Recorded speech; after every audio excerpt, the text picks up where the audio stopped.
dikaitkan dengan bencana, dibilang tidak benar ya tidak juga sebenarnya, karena kan kemungkinan besar akan terjadi ombak besar kayak gitu, atau di daerah perairan tersebut sedang terjadi angin puting beliung atau terjadi hujan yang deras atau mungkin tsunami kayak gitu. Itu sebagai pertanda sebenarnya. Cuma Bismillahirrahmanirrahim. Assalamualaikum warahmatullahi wabarakatuh. Pemirsa, jumpa lagi di channel YouTube saya, Malikul Amin. Kali ini saya berada di Selat Madura, tepatnya ada di Kecamatan Modung, Desa Kedungdung. Pada kesempatan kali ini saya sengaja datang dikarenakan ada sebuah fenomena yang dianggap aneh oleh masyarakat, dikarenakan ada koloni ikan paus jenis pilot yang terdampar di Selat Madura, di tepi Selat Madura. Ukurannya ikan cukup besar-besar. Ini di belakang saya ini ikannya. Nanti kita lihat satu persatu. Dan di sini saya tidak sendiri. Banyak sekali masyarakat yang antusias untuk menonton dan juga membuat penasaran para peneliti. Banyak peneliti yang turun langsung meneliti terkait sebab atau hal-hal yang mengakibatkan ikan paus ini bisa mati dan terdampar. Menurut informasi yang saya dapat, untuk ikan paus yang terdampar ada 55, yang 3 bisa dirilis karena masih hidup, dirilis oleh Ibu Gubernur, dan yang 52 tidak bisa diselamatkan. Ikannya cukup gede-gede sekali. Saya di sini bertemu dengan salah satu dosen UTM. Fakultas apa, Bu?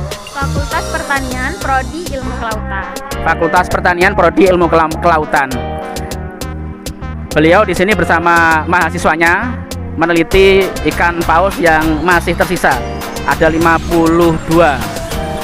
Kita akan tanya-tanya pada Bu Eka terkait faktor dan penyebab dari kematian koloni ikan paus yang terdampar di Selat Madura untuk saat ini. Permisi, Bu, mohon izin tanya-tanya, Bu, ya. Untuk penyebab dari ikan terdampar ini, faktor-faktornya apa, Bu? Kalau kita bicara faktor yang mempengaruhi kenapa biota-biota ini terdampar, sebenarnya kan kita harus tahu informasi awalnya dulu, karena otomatis yang lebih paham bagaimana hewan-hewan ini masuk ke perairan Modung itu masyarakat sekitar tentunya. Nah, tapi kalau untuk dugaan sementara itu bisa dikaitkan dengan cuaca. Nah, karena ini adalah hewan mamalia laut, dia masuk kategori mamalia laut, sehingga salah satu faktor kenapa dia itu terdampar di suatu perairan adalah diakibatkan oleh cuaca. Nah, kalau kita korelasikan, kemarin itu sempat terjadi puting beliung di sekitar Kenjeran. Nah, kemungkinan besar karena ada fenomena itu, sehingga ketika mereka memasuki perairan Selat Madura, kemudian mereka shock. Nah, ketika shock itu mereka akan mencari daerah yang bisa digunakan untuk berlindung. Hanya saja ketika mereka memilih daerah yang memiliki karang seperti ini, resiko yang terbesar adalah banyaknya gerombolan yang mati, sehingga inilah yang terjadi. Hanya ada 3 spesies yang bisa diselamatkan dan sisanya mati dan terdampar di sini. Untuk ikan paus ini jenis ikan paus yang dilindungi dunia atau memang spesies ikan laut yang biasa-biasa saja? Apa mamalia, sorry ya? Iya, mamalia. Kalau untuk jenis ini paus pilot ini memang sudah masuk yang dilindungi, Mas. Sudah masuk dilindungi di dunia ya. Karena sebarannya itu bukan hanya di Indonesia saja. Dia termasuk biota migratori luas atau yang berwaya atau mengelilingi perairan yang luas, sehingga perlindungannya pun skala internasional atau skala dunia. Berarti adanya mitologi bahwasanya ini dikait-kaitkan dengan akan terjadinya bencana dan sebagainya itu tidak benar ya, mitologi dari masyarakat sekitar ini? Sebenarnya kalau dikaitkan dengan bencana, dibilang tidak benar ya tidak juga sebenarnya, karena kan kalau kita lihat sendiri kan hewan ini adalah hewan besar ya, dimana dia adalah hewan yang pertama kali tahu kondisi laut gitu loh. Misal kalau banyak di daerah itu, misal dia terdampar, kemudian bisa diidentifikasi kemungkinan besar akan terjadi ombak besar kayak gitu, atau di daerah perairan tersebut sedang terjadi angin puting beliung atau terjadi hujan yang deras atau mungkin tsunami kayak gitu. Itu sebagai pertanda sebenarnya. Cuma kalau dikaitkan dengan bencana atau mistis, yang berbau-bau mistis, itu saya rasa kalau di dunia sains tidak masuk di logika seperti Oh itu. demikian. Untuk jenis ikan paus pilot ini apakah sama seperti lumba-lumba memiliki tingkat kecerdasan yang tinggi? Oke. Apa mungkin ketika koloni ikan paus ini yang berjumlah 55 menepi ada keinginan untuk meminta pertolongan pada masyarakat sekitar? Oke. Kalau untuk dia masuk ke hewan yang cerdas atau tidak, masuk ya, karena semua hampir sebagian besar jenis paus itu memiliki tingkat kecerdasan yang cukup tinggi. Nah, kalau untuk dia bisa berinteraksi dengan masyarakat atau tidak, dia tidak termasuk. Jadi kalau bedanya dengan hiu, bedanya dengan lumba-lumba itu welcome dengan manusia. Dia tidak takut dengan manusia. Nah, kalau untuk paus ini dia insecure atau dia itu merasa takut jika ada gerombolan manusia. Makanya kalau ada manusia bergerombol, dia biasanya cenderung panik. Nah, ketika panik biasanya pergerakannya itu tidak teratur. Nah, perlu diketahui juga bahwa biota ini memiliki sifat bergerombol atau dia itu mengikuti kelompoknya. Jadi biasanya ketika kelompoknya itu tersesat, maka semuanya itu nanti akan tersesat karena dia itu sifat sosialisasinya lebih tinggi.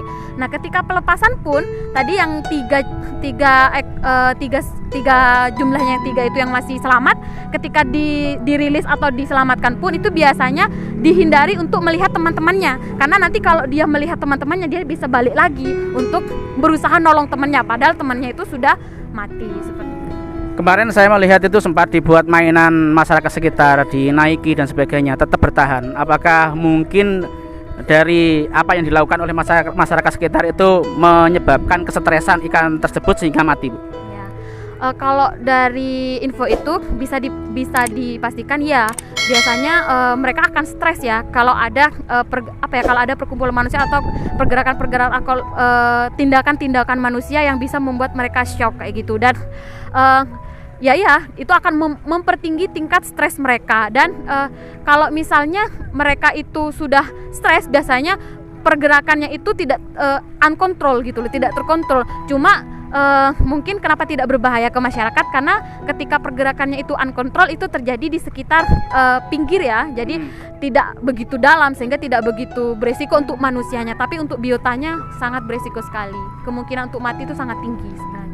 Ya, kemarin saya juga sempat heran kalau ini jenis paus kok tidak agresif ke masyarakat sekitar itu.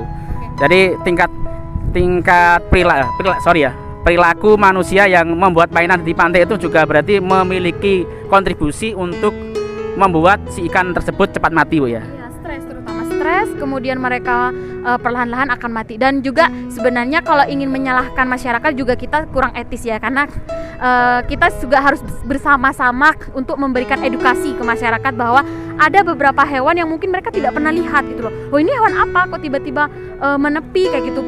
Dugaan mereka mungkin ikan besar, cukok raja kayak gitu, atau mungkin paus gitu loh. Jadi tidak semua masyarakat paham tentang penanganan biota ini, sehingga perlu dilakukan yang namanya sosialisasi terhadap masyarakat terkait penanganan jika atau andai kala nanti fenomena ini terulang lagi. Berarti faktor ketidakfahaman dari masyarakat sehingga ya dibuat mainan seperti kemarin itu. Untuk kasus kejadian seperti ini, sepengetahuan Ibu itu berapa kali di Selat Madura? Kalau Selat Madura itu setahu saya sudah 2 kali ya. Pertama itu pernah terjadi di Probolinggo. Itu ada sekitar 26 spesies yang masuk ke perairan Probolinggo, khususnya di areal mangrove, dan mereka juga kesulitan juga untuk rilis untuk menyelamatkannya itu. Untuk yang fenomena kedua, kalau yang pertama itu terjadi sekitar tahun 2016. Nah, kalau yang sekarang 2021 terjadi lagi, dan ya kemungkinan besar semoga tahun-tahun berikutnya hal ini tidak terjadi lagi. Amin. Karena sayang populasi mereka terbatas, jumlahnya sudah tidak banyak, dan ditambah terdampar seperti ini otomatis mengurangi lagi jumlah mereka di alam. Berarti ini kasus yang besar juga ya untuk di Kecamatan Modung di Bangkalan ini. Iya. Dibandingkan dengan kasus-kasus sebelumnya. Iya, ini termasuk yang paling banyak, gerombolan yang paling banyak ya. Jumlah 50 lebih itu sudah lebih banyak daripada jumlah sebelum-sebelumnya kayak gitu. 55 yang bisa dirilis 3 dan yang 52 meninggal dunia. Cukup disayangkan. Untuk koloni jenis ikan paus ini dilindungi ya, Bu ya. Untuk perlindungannya itu tingkat dunia, bukan sekedar tingkat nasional.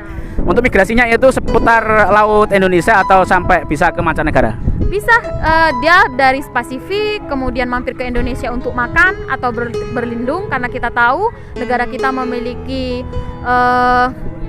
iklim tropis sehingga banyak sekali atau melimpah sekali plankton dan makanan dia di sini, sehingga biasanya tujuan dia merapat ke Selat Madura ini biasanya hanya dua. Kalau tidak untuk berlindung atau dia itu mencari makan, Mas. Karena makanannya itu bukan seperti masyarakat yang bilang makannya manusia ya, Mbak. Bukan, makannya bukan manusia, makannya itu plankton atau ubur-ubur kayak gitu. Kalau dia karnivor, biasanya makannya ubur-ubur. Kalau jenisnya pausnya karnivor, dia bisa makan ubur-ubur atau jenis makhluk yang lain gitu. Kalau untuk manusia enggak sih. Tapi mungkin kalau dianalogikan, misal kalau di alam masa iya nggak makan manusia, mungkin kalau ada di lautan lepas kemudian ada manusia yang luka kemudian jatuh ke laut ya mungkin dimakan. Tapi dalam dunia saintis itu paus ada dua, ada yang mau makan plankton, ada yang mau makan daging. Jadi masyarakat mohon tidak cemas makan manusia, enggak.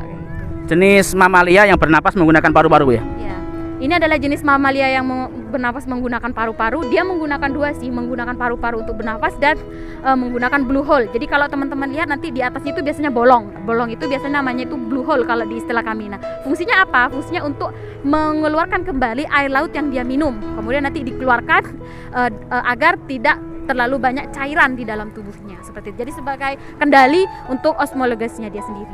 Terakhir Bu ya, mungkin ada pesan untuk masyarakat Madura dan Indonesia pada umumnya terkait fenomena yang terjadi pada kesempatan kali ini. Untuk kedepannya itu ketika masyarakat mendapati ikan paus yang begitu banyak merapat ke tepi, itu apa yang harus dilakukan sebagai edukasi? Untuk masyarakat Madura, khususnya yang ada di sekitar perairan Selat Madura, karena kita bersinggungan dengan daerah lain juga kan. Kalau kita bicara Selat Madura, di depan itu ada Situbondo, ada Banyuwangi, ada Probolinggo.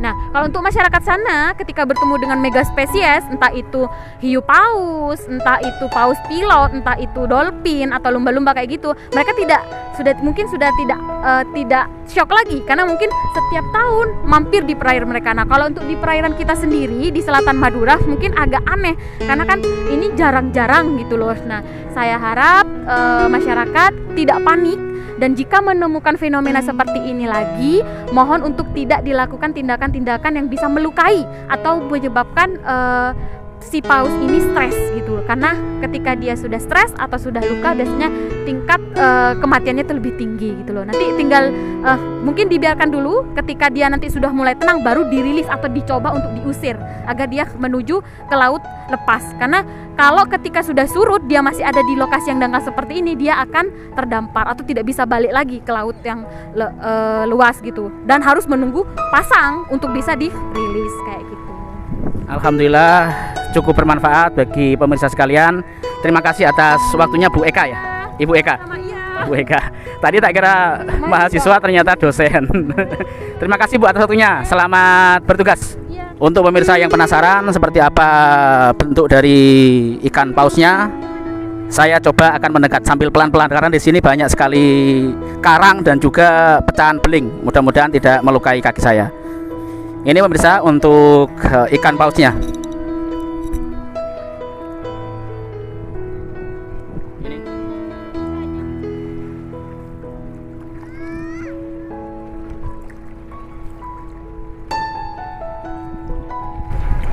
Sayang sekali ikan pausnya mati, dan masih banyak lagi di sekitaran sini.